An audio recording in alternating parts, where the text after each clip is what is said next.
You're listening to Popcorn and Politics. What's the real deal? Hosted by Audrey Bell Kearney and Derek J. Wilson. Asking the hard-hitting questions you want answers to. From political leaders and political hopefuls from around the world.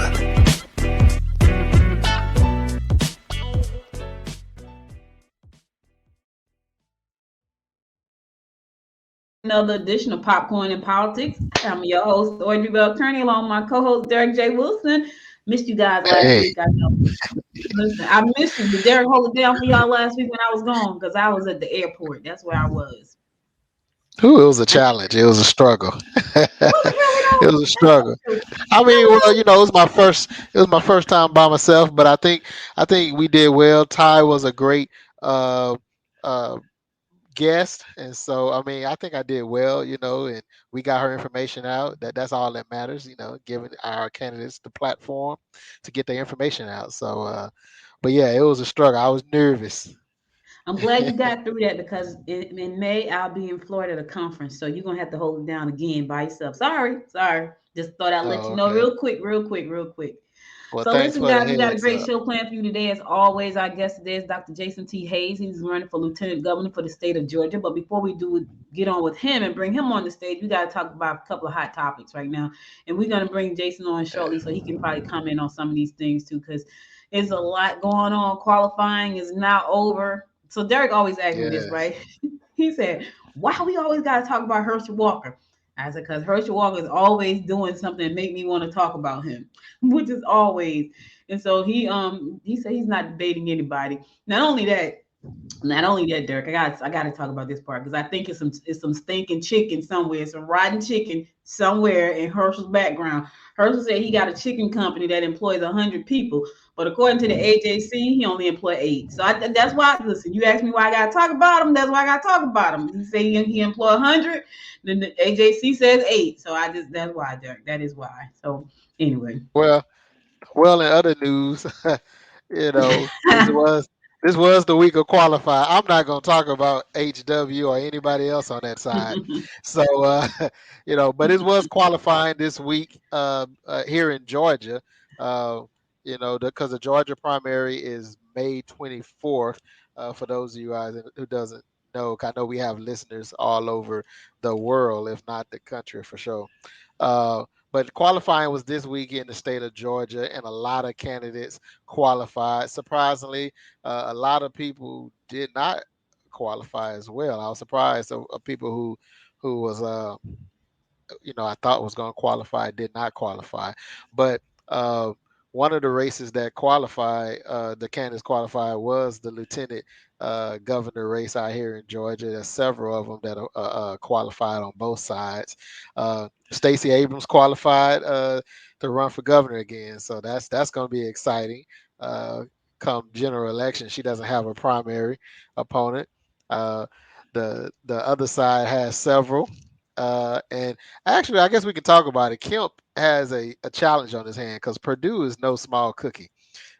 So Well, Kemp is dismissing him pretty much. He was like, you know what? I don't even care about Purdue. We gonna fight. We gonna worry about Stacey. That's pretty much what they're saying. Kemp is saying in in his camp. We don't care about Purdue. We got to focus on Stacey, which is pretty interesting. I don't know if that's a smart move, but that's not. I'm not worried about it. Whoever comes out, I believe that Stacey could beat him. So it's almost like the '90s Bulls going up against whomever. It's gonna be Pretty much. It's going to be a championship. That's the goal. Speaking on national news, I don't know if you saw this, but it said the census unaccounted Black, Hispanic, and Native Americans in 2020. What do you think about that one? I mean, it's not hard to believe. You know, they don't want to tell the truth. Yeah, I saw that this morning that they said that we were undercounted. You know, I don't I think part of it falls on us. We tend to have a problem trusting the government, rightfully. I was So about to say, and you wonder, you think, we really? yeah, so I think that that plays a part. Not just black people. Black people have their issue, their reasons. Hispanics have their reasons because one of the questions they ask. I don't know if they ask or not, but I know whether you're a citizen or not, you have to be you're supposed to be counted. And so uh maybe maybe a lot of them felt like if they answered the question, they could get deported. So I can see why that was undercounted. The Yeah. Native Americans, I don't know. But the interesting part about it is say while while the Black, Hispanic, and Native Americans was undercounted, white and Asian people was overcounted. Now, how is that possible? I can I don't understand how know. you can undercount, but how can you overcount? Did you replace some of them with some of them the agent did you replace some folks? How's that possible? I'm always wonder why every census the African Americans are always 13%. Because they You don't ever count notice them. Now that? you know. We're never more than 13%. And And so what's crazy is we have all the babies according to statistics, right? We got all the babies. We just having babies, yeah, but that's we stay at 13%. we stay at 13%. We never grow. So that's interesting. And back in Georgia, the Georgia GOP has been passing a flurry of controversial education bills lately. And so the Democrats are asking why now? Why all of a sudden all these new bills coming through? Like, there's one bill. The bill includes strict limits about how teachers talk about race in schools. A ban on transgender kids playing on the sports teams that matches their gender identity, and a bill to make it easier for parents to complain about specific material in school libraries. They are banning a lot of library books out of the library. Uh, I think if I was in school now, I would probably have never read Catcher in the Rye. I believe that's one of the books Right. that's no longer allowed to read. And to be totally honest, I don't even think. I mean, based on this new day standards, Romeo and Juliet probably couldn't be read in schools now because it's so much violence and tragedy. Well, It might teach a kid to do something here's the unscrupulous, I thing, guess. right? Even if they don't read the books in school, they don't need to. They have a walking computer that children from the age about 5 and up walk around and carry them. And so you can't hide the truth from these kids, right? So you're trying to really push adults out of the game. You're not pushing the kids out because whatever the kids want to learn, they have a computer in their pocket and they walk with it like Right, we do everywhere. So you cannot hide the history from the kids. What you can try to stifle is the fact that none of the teachers can't really bring it up so they can go and research it because and here's the thing, the teachers can bring it up and they can go and research it. So whether they try to take it out the school system or not, they can't make it disappear because they can't take down the internet. I mean, even though they would like to try, yeah. it's not going to happen. As a matter I of fact, just we're expanding. So now they're Right, totally decentralizing the internet where it's like, you're free to do what you want to do in your own little metaverse world. So. right. And it's just amazing how, all of a sudden we can't, they're not teaching history. For the longest well, I guess that's nothing new. They've been trying to, not teach history, in itself. But I believe it's all started in the last presidential administration that, facts doesn't matter. Lies is what's put out there. You had the first black housing secretary that said, his ancestors came over to America as indentured servants, which we all know that that's not true. Right. Uh, but education has been resonating all across the country. I mean, as we know, the Virginia governor, he ran a campaign for unmasking kids and banning critical race theory, and he won. Mm-hmm. So, so it's been, I guess, a campaign ploy that these Republicans have been putting out. Education, start, making issues that doesn't exist. And I don't think there was ever a problem with the education as far as what they're talking about. But I do see that that's a new angle that they're trying. Well, we can't win on voting because we're always because they're losing on voting. They can't.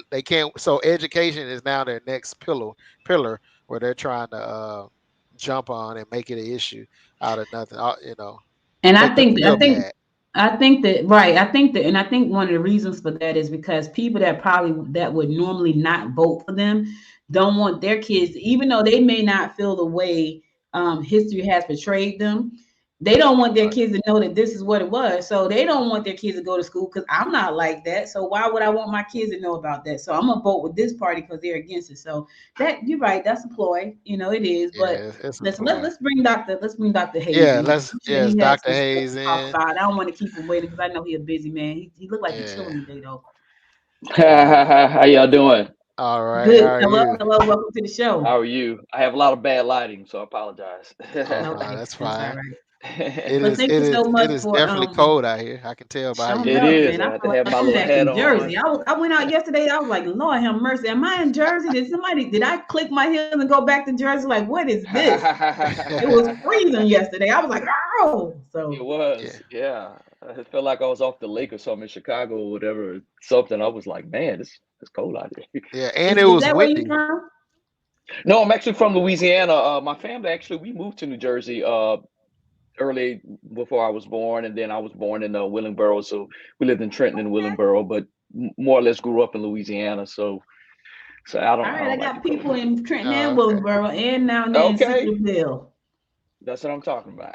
Yeah, yeah, because I grew up in Newark, so I didn't grow up Okay, down okay, south, but I pretty spent good. plenty of time down in Atlantic City, so I ain't gonna even lie, I that was my I, place. I know Newark. Yeah. I know So thank you. Newark. Welcome to the show. So Derek and I've been talking about what's going on. Everybody qualified, including yourself. Congratulations on Yes. qualifying. And we Thank got a you. lot Appreciate of. it. Ooh, you're welcome. We got a lot of stuff. Derek hate when I talk about Herschel Walker. Yeah, when I talk about Herschel Yeah. Walker. it- Man, Herschel Walker is not well. And if people would do, you can do a quick Google search on mental health. The guy has dissociative identity disorder. It's well documented.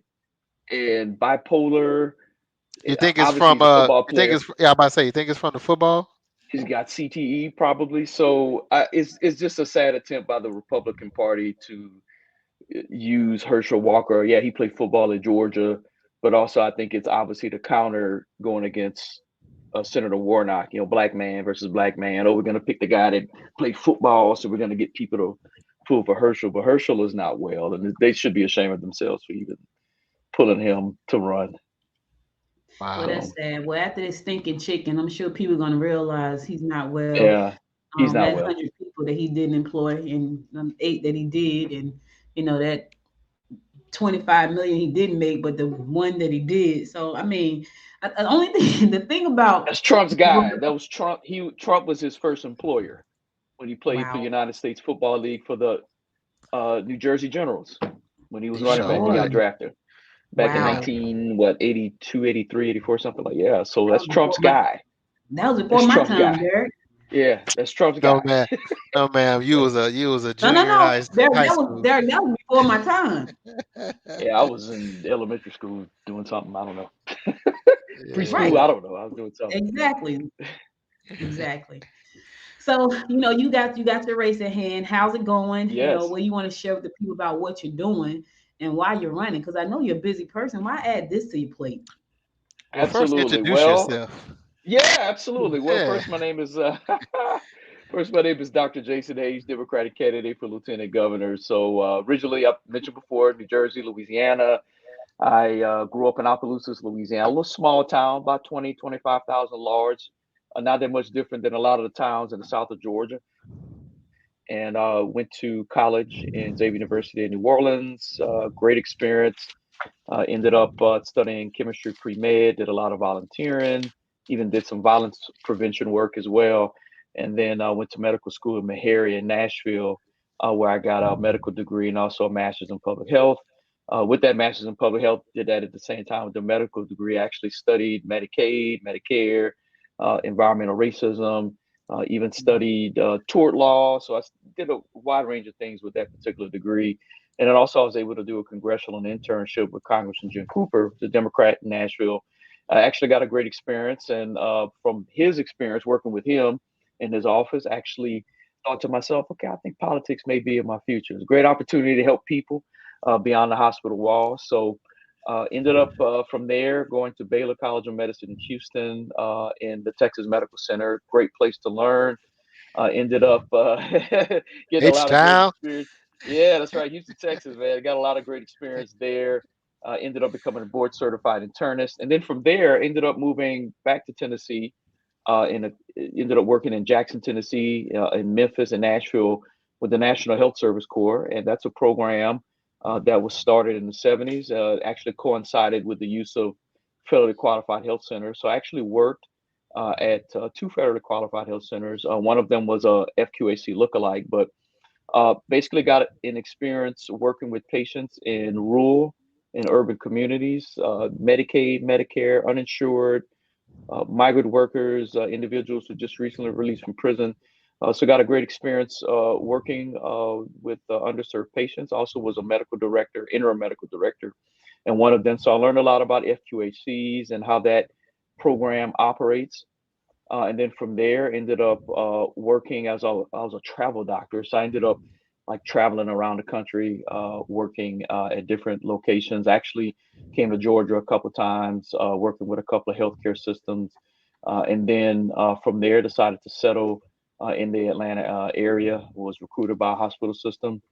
From there, ended up deciding to go back to school. Got a business degree, a physician's executive master's business degree from University of Tennessee, Haslam College of Business, and used that degree to help assist me with starting my own medical practice and have my own practice. Have been there in Alpharetta with my practice for the past, past 5.5 years. But I've been in Alpharetta for going on 8 years. So essentially decided to run for office in 2020, ran for House District 49, state representative in Alpharetta. And if you're familiar with that area, it's very Republican, very conservative. Did a great job winning my Democratic primary with a 54% vote. So I actually had competition and then ended up going against a longtime Republican, got 47.2% of the vote as a first time candidate, which was huge, given that the area is largely Republican. So showed that I was not only a great candidate for Democrats, but a strong candidate for Republicans as well. So the question I get a lot is, why not run again for House District 49? Why are you running for Lieutenant Governor? And I tell people that Alpharetta, Johns Creek, those areas, they're nice, they're great places to live, but they're going to be fine regardless of who their representative is. My concern is all of Georgia. My Right. concern is Atlanta, certain pockets where they're underserved. I'm concerned about the Albanys, the Columbuses, the south of Georgia where they don't have enough access to positions. And also think we need better leadership at the top of the ticket. So my experience, running for office, my variety of experiences, not only as a medical doctor, but policy experience, also as a small business owner, work as a congressional intern. I've also done some state policy work early in my career when I was back in Tennessee. So I've done things behind the scenes, but also run for office before. I will bring something different to the position. I'll be able to, in my opinion, I'll be able to push state senate, push state representatives. I'll even be very assertive with the governor to make sure that we pass initiatives to take care of Georgians. And the four main things that we're pushing for the campaign is one, being a medical doctor, we want to push Medicaid expansion so we can get 400 to 500,000 Georgians with access to affordable health insurance. And that means, people who are waiters, waitresses, small business owners, it could be a beautician, a barber, individuals who don't qualify for Medicaid, don't qualify for Medicare. This will give them access to affordable health insurance and also the funding that comes with the matching dollars. So we'll be able to get several billions of dollars from the federal government to help hospitals that are actually closing because of the COVID-19 pandemic. And some of these hospitals are in rural areas. We call them critical access hospitals. Some have already closed. And also the other piece that I can bring to it is that when we get more affordable health insurance, we're going to need healthcare systems that are available to take care of the influx of new patients. So not only being a physician, I've credentialed myself. I'm on Medicaid as a Medicaid doctor. I understand the healthcare systems not only here in Georgia. I've actually worked for several of them. I'm actually affiliated with several of them. So I understand healthcare from that perspective, from a population health, being a public health person. But also I understand federally qualified health centers. I mentioned before I was an interim medical director for FQHC. I've also was a doctor with the National Health Service Corps. So I understand the grants that are used, they're called public health Public Health Section Grant Section 330. Those grants are used to actually get federally qualified healthcare centers to underserved areas. So when we talk about the 148 counties here in Georgia that are deemed medically underserved, especially many of them in the south of Georgia that don't have OBGYN, Wow. pediatrics, internal medicine doctors, we can use those fundings from the federal government to get these FQHCs there. So not only do we solve or help partially solve the issue of individuals getting health insurance, we can bring FQHCs, health clinics to these areas that are underserved and recruit doctors there. So out of all the candidates, I'm the only one that has the expert opinion and expert experience to get this done. So that's the advantage for myself running for lieutenant governor. Number two, education is important. Both of my grandparents, paternal grandparents, were school teachers, so I've heard the stories from them about how education it's hard, especially for teachers. So I'm definitely pro teacher, making sure that they get better support in the classroom. Resource officers, we need those available in the schools. We need clinical social workers to help the students deal with issues that they may be dealing with at home, but also, bullying is on the rise, especially with social media. Children don't get a break when they go from home. They still have to deal with the bullying online and social media. Right. So school teachers need support. They also need better pay as well. And also, we need individuals who are interested in pushing the current curriculum. We have got to start bringing back trade opportunities for young people. A lot of young people don't want to go to college. So if they don't want to go to college, why not give them an opportunity to learn a trade, whether it's welding, learn automotives. You want to be a beautician, we need to give you the skill set for that. Home ec, we need to bring that back as well. So we couple that with bringing in business skills, teaching students about small business ownership, how to do a business plan, learn Yeah. about personal finance. So students, whether if they want to go to college or not, have those skills. And if someone doesn't want to go to college, they can start their own business in their community, do some great things for their community as well. So that's the second thing. The third thing, I mentioned small business ownership. What I noticed about Alpharetta versus, let's say, a community Southwest Atlanta or in East Atlanta or in Columbus is that small businesses are huge in an Alpharetta and the Johns Creek. Well, we need that in other communities as well. So if we're teaching about small business ownership, we need to have a Georgia level small business association. Not many people have the ability to go back to get an MBA to learn about a business plan, or many people may not have the time to learn about a business plan. But if we have a program that's available to Georgians where you can learn about small business ownership, how to put together a business plan, and also how to help navigate these loan opportunities here on the state level. So if we ever get in a situation again with the pandemic, you can cut through all of the red tape, work with a Georgia level SBA to help us keep our businesses going, keep them thriving, help them from closing. Also, we need to support the small business owners with better tax benefits, tax incentives to help keep them open. And another important thing we need to do, we need to leverage these corporations that are here in Georgia. If you look at the current budget, right now, the revenue that the state of Georgia gets when you look at taxes, Georgia gets more revenue from personal taxes from us than they do corporations. So that has to change not only on the national level, but in the state level. So we need to tax these corporations. But if a corporation comes and says, "Well, Dr. Hayes, I don't want all these taxes. We want a tax break." We need to look at allowing them to have a tax break in exchange for coming into underserved communities and focus on community job hiring and community job training for individuals that are not only in the community, but also young people after school, get a job, during the summer, get a job. When we focus on these things, we improve communities, we improve infrastructure, we decrease crime, people get access to health insurance. So we help improve communities on that standpoint, and we get communities stronger from that perspective. And then the last thing that we got to talk about is voter access, voter protections. We got to eliminate Yeah. SB 202.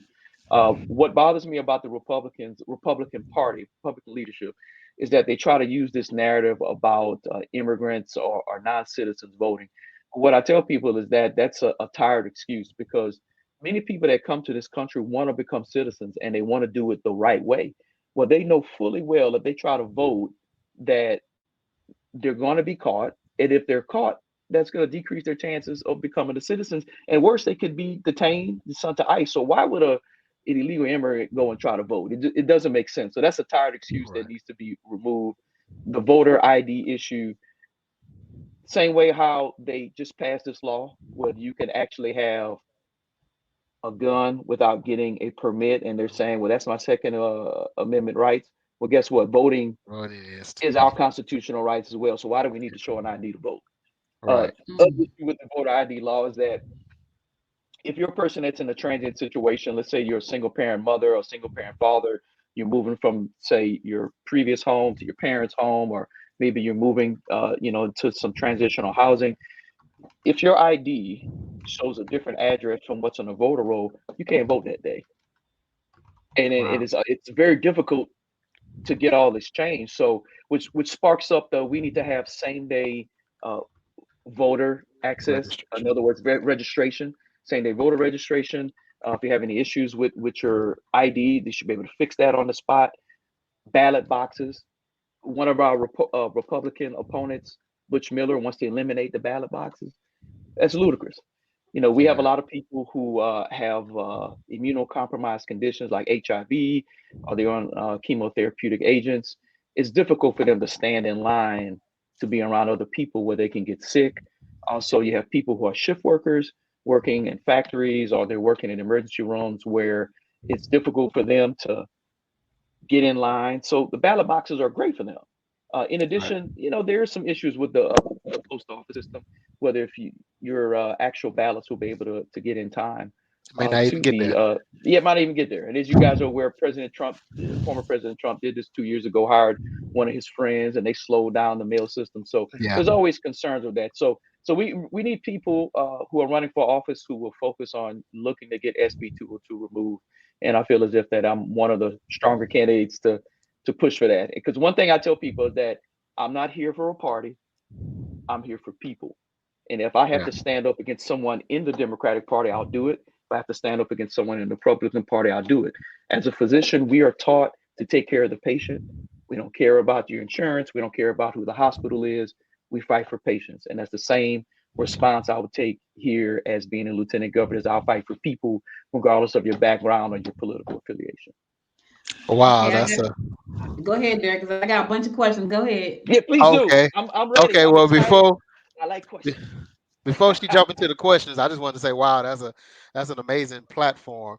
And so for people who doesn't know exactly the role of a lieutenant governor, what is that role and how does that function within the state government? Yeah, it's a great question. So when you're the lieutenant governor, you're president of the state senate. So you actually do have the ability to push legislation through from that position. I don't know if you guys noticed, but Jeff Duncan has done it as well. So you can research that. And also you cast tie-breaking votes, which is important, very much akin to the vice president. You can cast tie-breaking votes. So if there's a critical bill that needs to be passed or vetoed or whatnot, have the ability to vote. Now, here's what I'm going to do that's a little different. I don't plan just to sit there in somebody's ivory tower and just say, okay, I'm going to do this and do that.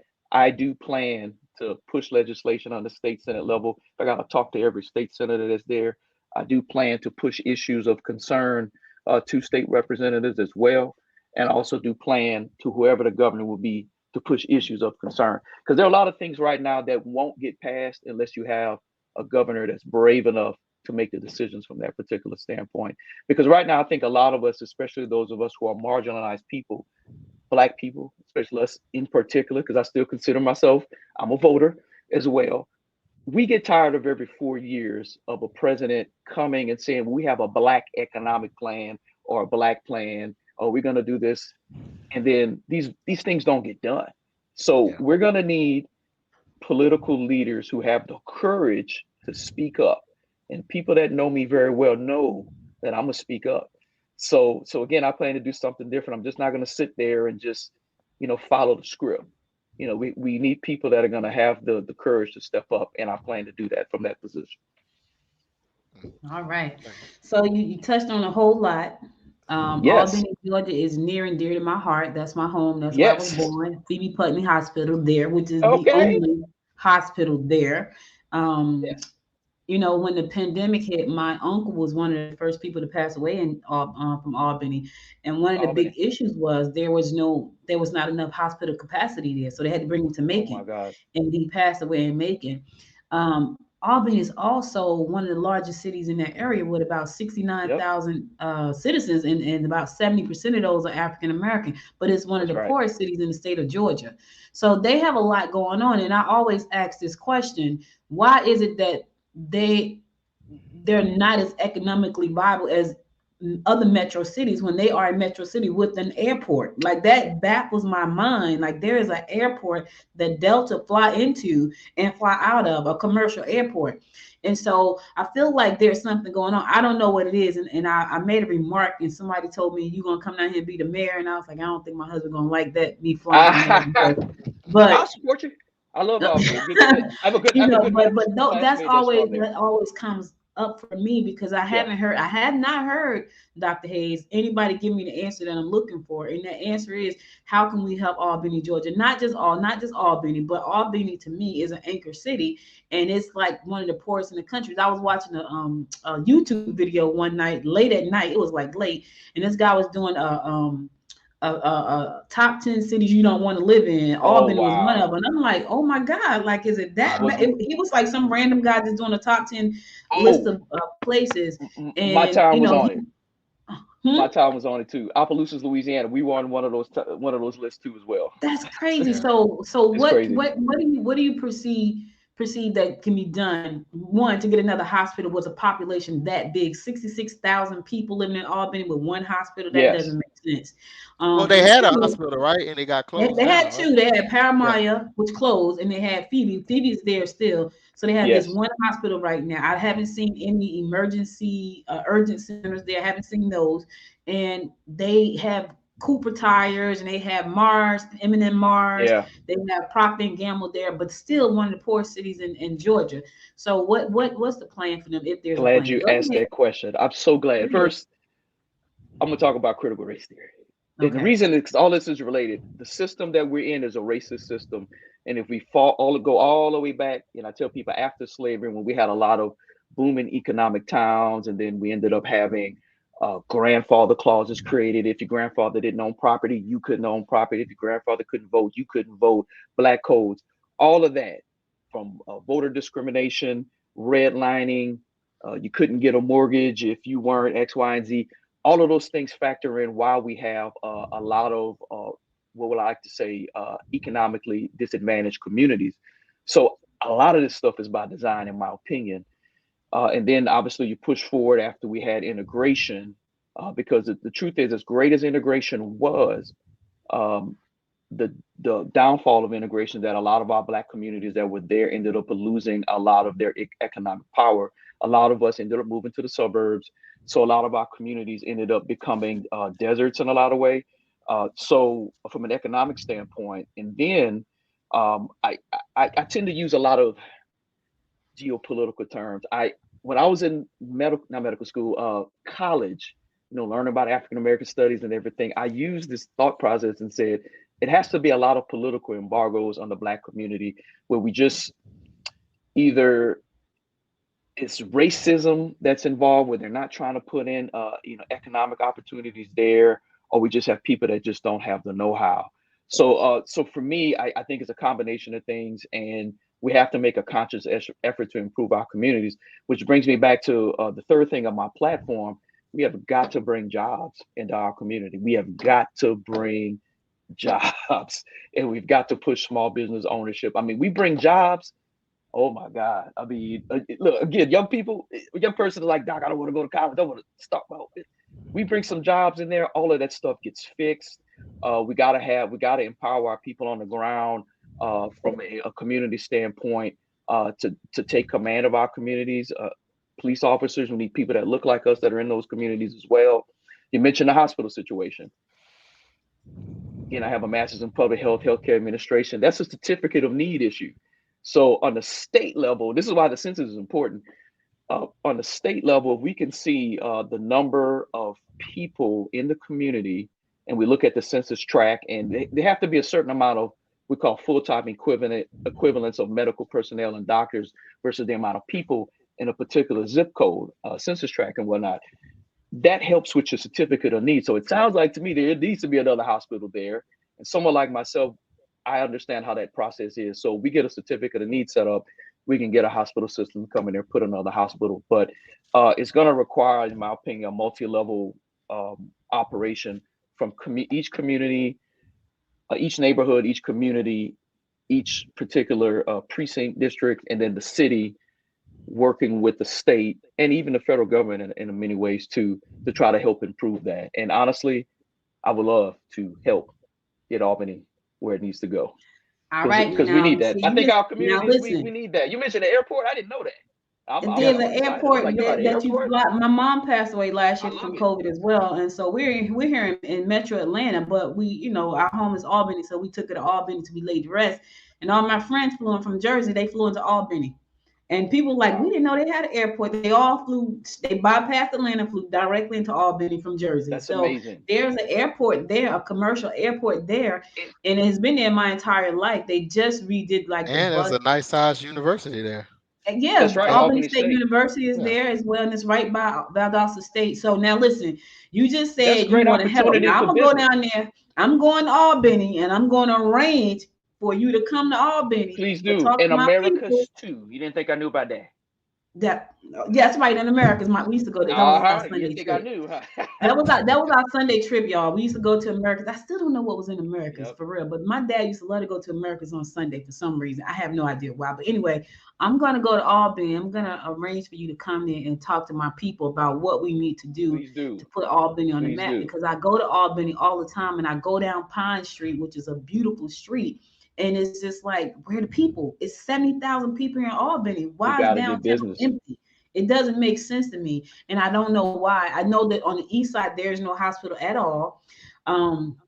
So if you live in East Albany, you have to come to the other side of Albany to get to the Oh, they need a hospital. hospital there. If you live out by 300, which is in the country, right, which is about 30 minutes out, there's no hospital. They have to come in town to go to the hospital. So, and that's on the southwest side of Albany. So if you live in the other area, you got to come all the way over to get to the hospital. There's no hospital. There's so many opportunities, especially if we can prove, and just from listening to what you're saying, we can prove that there are healthcare disparities there, and also it's a medical underserved area, which I'm 99.9% positive that it is. But we can get FQHCs there, we can get hospitals there, we can work with some of these medical schools where they can actually, bring residents and students down there.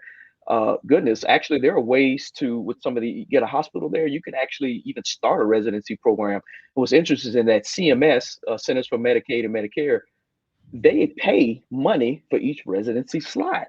So that's revenue to the hospital that comes in there. And then here's the other thing too, since I got a business degree, you learn stuff called anchor tenants. So the airport, the hospital, I consider them anchor tenants for the area. Those are excellent draws for business. Right. Same thing with the airport. The airports, there's stipulations in there that you have to have a certain amount of minority business owners at the airport. Yeah. Great business opportunity. But that's why we got to teach that small business ownership. I mean, that like doing a business, like when I learned how to do a business plan, I sat back and said, oh my God, this is it. This is it. It is. If people are like, Dr. Hayes is hard, it's like a book report. Yeah. I promise you, it's like a book report, and then it's fun. It's fun. It's awesome. That's why I'm pushing that small business aspect, and we got to protect small business owners as much as possible. I mean, it's just like I said. I have my own small business. I love it. I just love it. Yeah. It's a great. So thing. I want everyone else to have that same feeling. You're gonna get an email from me now, Dr. Hayes. Please I'm do. I'm telling excited. you now. I'm Okay. excited. All right. Go ahead. So you mentioned earlier that there was 148 counties Yes. in Georgia that are medically underserved. Could and we you have let 159 counties. I was just about to say, could you let our audience know how many counties we have in Georgia? 159. I had to do my research, and I said, oh my God. Yeah. I said, wow. Yeah, and we have even south of Georgia. Like I said, we have some counties that don't even have OBGYN, pediatric. You got to go, like how you said, you got to go to a whole other city. Wow. You got to go to Macon or Augusta or Savannah. That's crazy. And I'm not what a bothers mathematician, me, but that's about 80%. something like that. That's right. That's Yeah. right. Absolutely. 85. Good Lord. That's a I didn't lot. know it was That's a that lot. bad. Now, and you know, so It's here's my bad. question. So people know that they live in these spaces where they don't have the necessary resources to have a profitable life and have a a healthy life, but yet they vote against the people who are trying to help them. Like I still can't wrap my I head don't get around it it. either. And I'm very interactive. So when we put out these Facebook ads for the campaign, I do I send them all over the state. I do get a lot of actually over 95% of the people that respond are Republicans. And a lot of them come from the south of Georgia, and they jump on me. And I talk to them, and I said, "Hey, Mhm. I say, why don't you just listen to what I'm saying?" It's weird because a lot of the rhetoric they get are like, "We hate Democrats," and I'm like, "Well, why?" Well, y'all spend money, and I was like, "Okay." And it's almost like the people who are responding, they're just as poor as they're white, but they're just as poor as black people, and they push this rhetoric of only black people on a public assistance, black We know people don't that's want to not. work, which Yeah. is not true, you Right. know. So I have to challenge them, and I pull up the data, and I'm like, "Hey, look, you're for Trump." I said, "Listen, man, you guys need to look at Trump. Trump is not for anybody but himself. He just wants Mhm. your vote." And I said, "You have to look at situations that are beneficial to you." So I said, I said, I get it. I said, yes, we need to practice fiscal responsibility. Any lawmaker needs to do it, whether Republican or Democrat. But you also need to understand that in order to get communities going, you do have to push some type of economic plan or supportive plan that helps, because uh, health insurance is expensive. I mean, it's expensive. Running a business is expensive. So there's nothing wrong with helping people. It's like an economic stimulus, in my opinion. What's Well, crazy is Republicans. Oh, sorry. what I was gonna say. What's crazy is if they're saying you're spending too much money, you should ask them. Look around at where you are right now. We didn't spend any of this money. These are the people that That's you right. voted for. Are you better off than you were before? See, that's why I probably That's wouldn't be right. a good politician, because I'm gonna give it to you raw. You Like, tell them how look, it look is, huh? around. Well, the thing is, Republicans are only conservative when there's a Democrat in office or when it's a That's Democrat right. idea. Because if you look at every time a Republican gets in office, whether it's state or federal, they spend. Well, when Republicans have complete control, they spend it on projects that they deem qualified. They cut Right. taxes, and they cut taxes for the rich, and Hmm. then they fund what they deem important projects. That's They'll right. go blacktop a road before they'll fund education. You That's know right. they'll fund the military before they will take care of the Healthcare. homeless. That's The right. homeless United because States of America, I find highest it defense mighty military spending in the world. in the world. I We're find it number one. mighty interesting that we got $400 million to send to Ukraine, but we can't do nothing but homelessness and in healthcare and education in our own country. That's a 400 problem. million in two 400 weeks. million. In two That's weeks. a problem. In That's a 2 weeks, problem. he sent two separate $200 million packages And to I think Ukraine. part of the reason is because we have some interest, obviously interest over there in Ukraine, We have we have and we have tons of interest right here in our own country, yeah, our own yeah, and backyard. that's right. And here's the other thing, is that without it's just terrible in my opinion. Now, again, I mentioned the issue with the Black Plan, the Black Economic Plan. Our votes get taken for granted. It Yeah. just be honest and stuff like that. So we just need real politicians that'll come in and focus on that. I mean, just like you mentioned with Ukraine. I mean, they gave Wall Street this bailout, and they're giving everyone else bailouts, but they don't want to help your own people here. So that's Yeah, an issue and it's stuff like that. it's amazing. Well, It is. I heard you mention Houston, so I'm originally from, I can finally jump in and say where I'm from, since Yeah. everybody from Louisiana and Jersey and Albany. I'm from Houston, Texas. What Hey, Albany. part? What part? Albany. I'm from South Park, MLK and 610. Oh yeah, I That's know that. I know Yeah, South Park, you MLK. I probably got some family grew up in Third Ward. okay. Third I know Ward. all that back there. I know All right. Sunnyside, Sunnyside. Okay, Sunnyside right Clover, next to South Park. What you know about Timmy Chan? Cloverland. Timmy Chan. Oh, don't eat that Timmy Chan. Let me tell you something about Timmy Chan. Yeah. Tell you something about He Timmy said, Chan. Look, "Don't man. eat So on there." Main Street Yeah. over there, by Yeah. by the stadium. Well, yeah, that's one of them. The original Oh, was that's off a of bad. MLK and 16. I know that one. You see it off 610. Yeah. Yeah, but Timmy Chan, man, what happened to the man, that one one over over there there by on the Main stadium? Street. I went in there and was like, the lady, I don't know if she was doing something, and I said, I can't. It just wasn't too healthy. I had to walk out of here. Well, yeah, Timmy Chan, man. But then, yeah, when you say Timmy Chan, I say, yeah, you did some time in Houston. You know, if you know about Timmy Chan. yeah. Timmy Chan, Burger Park, yeah, Champs Yeah, Burger, yeah, they got some Chan's real good. Burger. What's the other Yeah. one? Whataburger too. Oh, Whataburger. I think. Quick story. I met my wife at Whataburger. Like Really? her and I worked together at Whataburger, and Oh wow. so we Oh got a wow. Whataburger love story. I think they're gonna Ooh, bring a you need to sell Whataburger that, out Derek. You here. need to sell that to Whataburger. They The are. Whataburgers. They supposed to be bringing one in Bringing Scotland. one Whataburger is pretty good, man. Yeah, You know, you get the little burgers and you can taste the mustard on it. And, yeah. I don't like mustard, but yeah. oh, you know, Nope. fries and everything. I love This the Houston, man. I love about.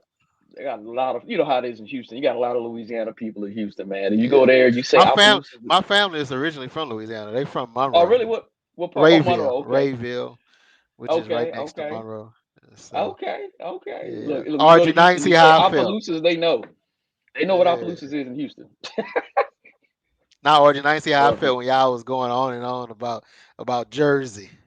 Yeah. Yeah, Derek, I understand. I feel left out right now. It's okay. I'm going to Houston to visit. I got a good friend out there. I told her I'll be there this summer. She said, okay. Oh, So Houston when is I great. come It's back, I'll have a hot, Houston story.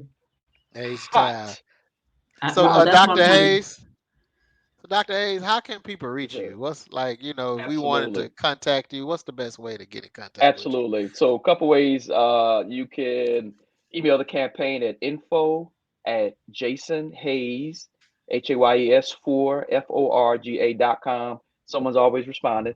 Website is www.jason, Jason, Hayes, Hayes 4FORGA.com. You can learn more about me. If you want to donate to the campaign, you can do it. We even have a link to podcast that I host called Beyond the Race. So if you want to learn more about my background, what I think about critical race theory, prison industrial complex, it's there as well. Also, we have the Instagram page at Jason for Georgia, Facebook at Jason for Georgia, Twitter at Jason for FORGA. Even got a TikTok at Jason for Georgia, LinkedIn You at Jason for TikToking? Georgia.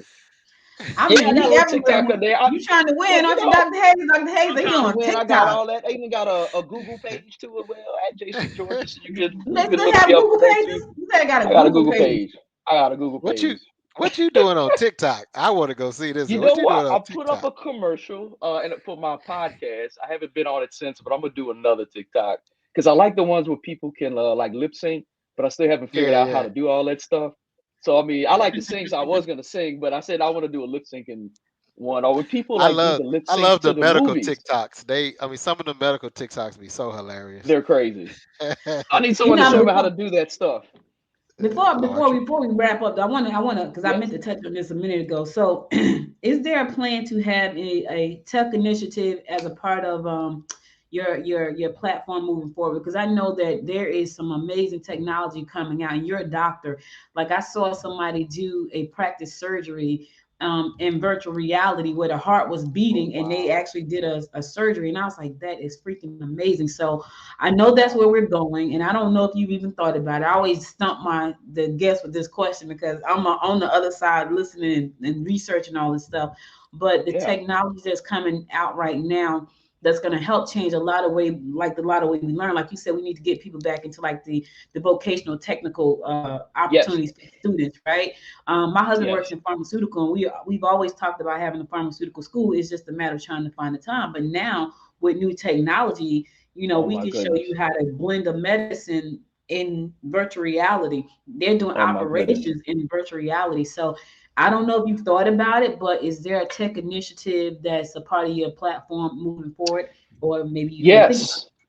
Well, one thing that we definitely need to do is make sure that everyone has access to the internet. I know that was one of the it? concerns a lot of teachers. Well, when I've spoken with them, saying that how can I get my plan out if I have a child that is in a rural area or an underserved community where they don't have access to internet. So that's one thing that we need to definitely look at, definitely get done. And sure you guys heard Elon Musk and all that. They have these things called satellite trains in the sky. You can actually get internet from satellites now. So we Mhm. something here in Georgia we definitely need to push for. And then as far as other tech initiatives, definitely one thing that the pandemic taught us is that virtual reality. I mean, using the Zoom. I mean, that is something huge that I think we should probably still continue to use. For the conceivable future, and then even making sure that if you're a small business owner or a large business, can you continue to use the Zoom and the technology to keep your non-essential workers home? We reduce carbon emissions if we have less people on the road and only, have our essential workers there. So, but main thing definitely is making sure we get the internet available for everyone. So, again, children and individuals or young people in underserved communities will have access. So I think that's the huge thing. But no, I love your ideas, what you're saying about starting, school, online school, using Yeah. virtual reality. Matter of fact, and I hope someone doesn't steal my idea. I was saying, hey, maybe we can have these virtual reality office visits so people can come in and, Now let me just let me you, just say this. Let we're me getting say this. close. Let me Getting say this, close. Dr. Hayes. I got to tell you this. That's not an original idea. I got to tell you I that. know. So I was in a I was in a tech You're gonna meeting a do it. couple of weeks. Nope. I was in a tech meeting a couple of weeks ago. There was a young lady who does virtual office visit, and you pay with NFTs. Oh, It's called Crypto Docs. I'm Crypto late Docs is now. what it's called. So it's not original. I'm gonna It's check it's, it it's out. I'm already glad you said happening. it. I'm glad you said it, and I think that's a great thing. I mean, if you guys seeing with metaverse and using, I mean, these goggles, and it's wow, Yeah. it's amazing. But It's what it does is amazing. it allowed the healthcare practitioner to open up their practice even further to reach people who are in rural areas that may have a That's phone, right. and you pick the phone and scan your body and you can see everything that's going You on. can see So that's everything. where we're going.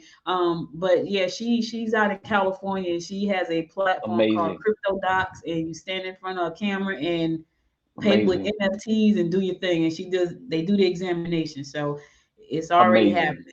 It's already Well, Well, I I'm would, happening. going to well, I look would love to into look it. into that because Yes, I mean, my only issue with um, the virtual health is, at the end of the day, how you gonna do lab work? Like, how's that handled? How blood work is that's a great handled? question. You send them to a LabCorp or Quest or whatever lab that you're having an arrangement with. Now, don't get me wrong; it is a somewhat of a hassle. You have to physically get out your house and go to these The reason places why and I asked whatnot. because doing for most of our audience know I ran for office in 2020. And Right, in the middle of that, so in 2020 was when the pandemic started, and so I was having some symptoms, and I right, guess the symptoms could have been COVID related, but right, they really wasn't. And so I'm calling my doctor, and you as a doctor, you have right. all these gatekeepers, That's right. that's blocking me from getting to my doctor. And so I ended up having to go to the emergency room because all they wanted to do was schedule a virtual. And I went to the emergency room. My sugar was over 600. They couldn't Wow. tell that. They couldn't tell that from and I knew they couldn't tell that. I needed some Right. lab work, Yeah. And so that's why I was like, and then when I actually get to my doctor, he was like, "Why you go to the emergency room, dude? Because I couldn't get in contact with you. We called I you ended up like a getting, million times. yeah, I ended up getting a cell phone number. So now I text him if I have, but Perfect. but that was, and so I will be the person that's going to be the devil's advocate here and say virtual health would be a great idea, but how would that help in situations where you can't look at it and say, oh, that's an issue, versus that you That's need to right. do some lab work? Because my And situation would have been a waste of time, waste of copay, for right, you to tell me to come in for right, another copay. right. So I don't Absolutely. think Yeah, we're it's there it's a yet. balance. Yeah, it's a balance. I don't yeah, because I don't think Balance. we're there yet. I think we're going to get there to the point where just like you take a finger stick at home to test your sugar. Right now, you don't need to go to a doctor for that, but you need to know that you need to test. That's the thing. So if you that's don't know right. you need to test, you're not testing for that. That's right. But I That's right. think that we're going to get there one day soon, where you can have these things in your house with this technology that you can do these type of things and know I'm Believe not it feeling or well. not, it's Yeah. already here. We Okay. I See there actually you have go, I there. actually get this. I actually Okay. have with the electronic medical records I have. there is we have these it's called a marketplace, so you can go to and get these apps that can connect to your EMR. We actually can do remote patient monitoring, so blood Okay. pressures. I'm gonna double check on the blood sugar one. I'm like And mind you, 80% I sure they didn't have it know. for blood I didn't pressure. know that I was a diabetic. So this was Oh like wow, new. It's not like I was a diabetic and I'm doing this is all of a sudden I'm not feeling well. And I just visit the doctor. So this is May. I just visit my wow, doctor in February. So he like, wow. whoa, what's What happened? yeah, from February I went from like a 5.6 AC A1C to May I was a 12.1. So he Wow. like and so that's why I was, and my wife, who's a medical assistant, she kept on saying, "Yeah, I think it's your sugar. I think it's your sugar. You might Oh, want to okay. get checked." And so that's why I was like, "Yeah, I don't need no virtual. I need some labs." Need some And, labs. and Yeah, plus, if you we need someone get to see you. Yeah. right, and plus if we getting real technical, I was like going to the restroom and it was clear water, like Yes. Yes. yeah. And so that was Polyuria. yeah, I was told that We I call it. was letting sugar out. And when I Yes. like, yeah. So, Wow. and I was like, I need, and so it was stuff like that. You have a question real quick. Shirley Hines has a question for you, Dr. Hayes. So, what's your view on telemedicine in public schools? Good question. That's a great question. I think there can be some benefit from it. For example, if a child is in a situation where, let's say, there's a nurse practitioner in the school, or maybe there's just a nurse, and they actually need to have a look over by a pediatrician, I think that would be excellent, an excellent adjunct to the child actually seeing the pediatrician in person. So yes, I would be 100% in favor for that. And it just gives greater access and reduces a lot of the burdens on the school teachers from having to make diagnoses and things that's out of their scope. Right. So yes, absolutely, that's a great question. Thank you Yeah, for that That's a question, great Shirley. one. I love it. Thank you Thank you, for Miss listening Shirley. We in. appreciate you. It's a yeah. great Yes, we question. do. And also, as you aware with podcasts, because we're streaming on Facebook, LinkedIn, Love it. America One YouTube, Radio, American One Radio, Roku. American One America. Radio. Yeah, I'll get Yes. in on America that One one. Radio, and so, Amazing. but unlike the radio, the other platforms, people are able to leave questions, and That's so amazing. I asked that just over, the next couple of days, weeks, you come back and look at our different platforms and see if there are any questions Absolutely. and answer those questions, because we Absolutely. do have, Absolutely. because people listen and watch anytime, you know how that that works. And so, Absolutely. but we do get tons of questions that's asked on our platform sometimes. I love And it. so, I love it. Yes, I would love to be available to answer questions, and I'm excited. Like I said, I appreciate both of you bringing me on. As you can tell, I talk a lot. yeah, yeah, I oh like yeah, So to do talk. I. I love questions, so I'm definitely excited. yeah, Well, thank you so much. I will be in contact for real. So look for my email. But Please thank you so do. much Oh, for I'm looking. being I here. want to come to Albany. My good friend is gonna be like, "You came by here to Albany?" I'm like, "Yeah, yeah, yeah, Yeah, well, tell me you'll be there. Tell your good friend you'll be in Albany absolutely." soon. And Like I'm gonna that take you lady to who's gonna bring Americans me to too. Albany, I'm gonna reach out to my aunt. So my aunt is a pastor there, and so I'm gonna Oh, reach great, out to her. Yeah, I'm gonna reach out to amazing. her and see can we see what we can do because I really feel like Please do. Albany gets a bad shot because people just don't know the things that they do. You got manufacturers there, so we should not have a Perfect. unemployment rate with unlivable wages there when you got big companies like Coors and Look at that. Cooper and Mars and Coates and Clark has been there I forever. tell You you. should I not tell you have what. a Procter and Gamble. You shouldn't have it like that. So yeah, If and an y'all airport. bring me, if y'all bring me back on, we can talk more about labor. I got some theories on Mhm. why mm, we're not where we're supposed to be with this minimum wage. I got a lot of Oh theories on wow, it. okay, well, okay, so this may be Um, part two next week. We have a I candidate that's got a supposed to come on, but we don't know that that candidate qualifies. So if that person did really. not qualify, we may have Dr. Hayes back next week. or So Hey, part I two. we can stay work tuned. something out because labor. We gotta have we have to be working. We have to work. We Yeah, have to work. People talk about money, money, money. No, it's about the economy and working right, commerce. That's what it's about. It's about it. The COVID-19, the pandemic taught us a lot. These corporations do not have people working, they will not be in business. It's as right, simple as that. exactly. All Well, I right. heard that you will be in Gwinnett County next week. Absolutely. I got invited to what is this? East Side I heard, Chamber of Commerce inaugural. Yeah. gala. I'm excited. I'm excited about it. Yeah. I'm definitely excited. Okay. Listen, y'all want to walk the Yeah. red carpet with us next week looking fabulous in flies? Next Saturday, you can buy your ticket up until tomorrow morning. If you did not get your ticket, you only got 1 day left. Shameless plug, I am the media director for the Greater Eastside Chamber of Commerce, and I will be there walking the red carpet along with these fine gentlemen. And so if you We want to got join to us for take a a beautiful night picture. out at Vines Mansion, we're going to be there next Saturday, 6 to 10 p.m., talking business, having fun, dancing a little bit, and eat some great food. So be sure to go to mygecc.org, mygecc.org to get your ticket sales. Tickets go off sale tomorrow. Don't miss it. All Yep. right. Shameless All plug. I'm right. excited.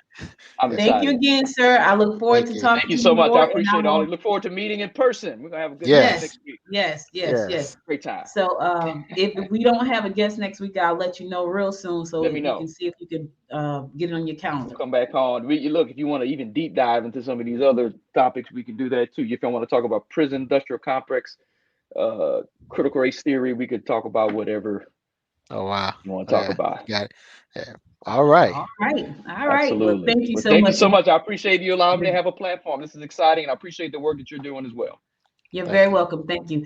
So listen, we'll be back Absolutely. again next Sunday. Same bad place, same bad time. Listen, make sure to join us. Share this show with your friends. 1 p.m. streaming live on Facebook, LinkedIn, YouTube, Twitter, Roku, and America One Radio. Thank you, America One Radio, for broadcasting our show. You stay safe out there. Enjoy the rest of your Sunday. And until next time, my friends, make it a great day. Bye, y'all. Bye-bye.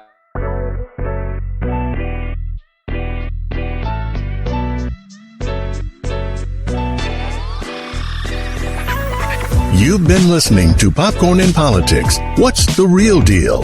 Hosted by Audrey Bell Kearney and Derek J. Wilson. Be sure to subscribe to the show and share it with your family and friends. To support the show, visit us on the web at www.popcorninpolitics.com. Connect with us on Facebook at Progressive Popcorn and on Instagram at Popcorn Politics Podcast.